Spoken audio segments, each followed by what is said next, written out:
বিদায় নিল ইউনূস সরকার। অন্তর্বর্তী সরকারের কাছে অনেক প্রত্যাশা থাকলেও অর্জন আর অপূর্ণতার হিসাব এখন জনমতের পাল্লায়। বিপ্লবোত্তর বাংলাদেশকে পথ দেখাতে ছিল না কোনো কার্পণ্য, তবে প্রত্যাশার প্রাপ্তিতে রয়েছে ব্যাপক ফারাক।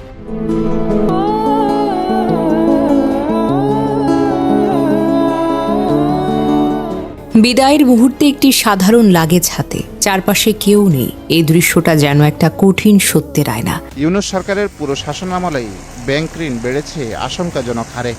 সুদখোর লাওয়াত ইউনূসকে অবিলম্বে গ্রেফতার করুন, ফাঁসি দিন। এবং যে সমস্ত ছাত্র নেতারা ইউনূসকে আমদানি করেছিল শেখ হাসিনা সরকারের পতনের পর, তাদেরকেও গ্রেফতার করুন। মামলা ও গ্রেফতারের আশঙ্কার মধ্যেই কাকডাকা ভরে দেশ ত্যাগ করেছেন ডক্টর ইউনূস। এমন খবর ঘিরে তোলপাড় রাজনৈতিক অঙ্গন।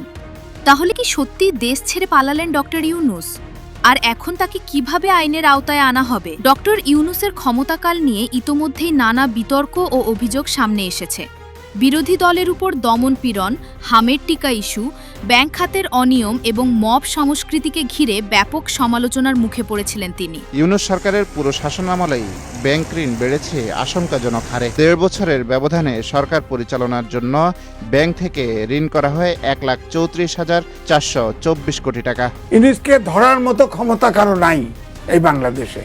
ডিপ স্টেট অ্যাক্টিভ আছে। এই জন্য আমি বলছিলাম সজীব ভুঁইয়াকে রাজসাক্ষী করা দরকার। সজীব ভুঁইয়াকে ডিপ স্টেটকে কোন ডিপ স্টেট কাজ করছে তাকে সে তো জানে।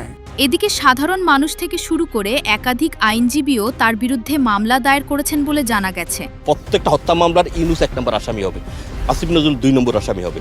বিচার ব্যবস্থা, মানুষ বিচার অঙ্গনে এসে বিচার ব্যবস্থা পায় নাই। 5ই আগস্টের পরে তো কোনো বিচার ব্যবস্থার বিচারই হয়নি। রাষ্ট্রের মদতই তো মব কিলিং হয়েছে। গত কয়েকদিন ধরেই তার বিচারের দাবিতে বিভিন্ন স্থানে আন্দোলন চলছিল। এরই মধ্যে হঠাৎ তার দেশত্যাগের খবর নতুন করে উত্তেজনা সৃষ্টি করেছে রাজনৈতিক মহলে। নরসিংদীর জেলখানায় হামলা করে 800 জনকে ছাড়িয়ে নেওয়া, এনায়েতপুর থানায় হামলা করে 14 জন পুলিশকে পুড়িয়ে মারা, এগুলো কোনো সাধারণ ছাত্র জনতার কাজ না। বাংলাদেশের মুক্তিযুদ্ধের ইতিহাসের একটি বিকল্প বয়ান সামনে তুলে ধরে 350 বাচ্চা মারা গেল, একটা শোক প্রকাশ করছে। শুনেন, এইগুলি মানুষ না, আমি বলি কোনগুলি মানুষ না। এই যে ডক্টর ইউনূস গং।